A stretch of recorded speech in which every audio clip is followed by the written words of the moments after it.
Hello friends, in this quick tutorial I'm going to show you how to unlock index layer in Photoshop. First, we go to layer panel. Here I cannot copy index layer.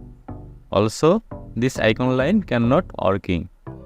So I am going to unlock index layer. Go to the image menu at the top of the window. Choose mode. And we see check index color, and we do uncheck index color, and we make RGB color. Here we see unlock index layer. If you enjoyed this video, don't forget like, comment and subscribe.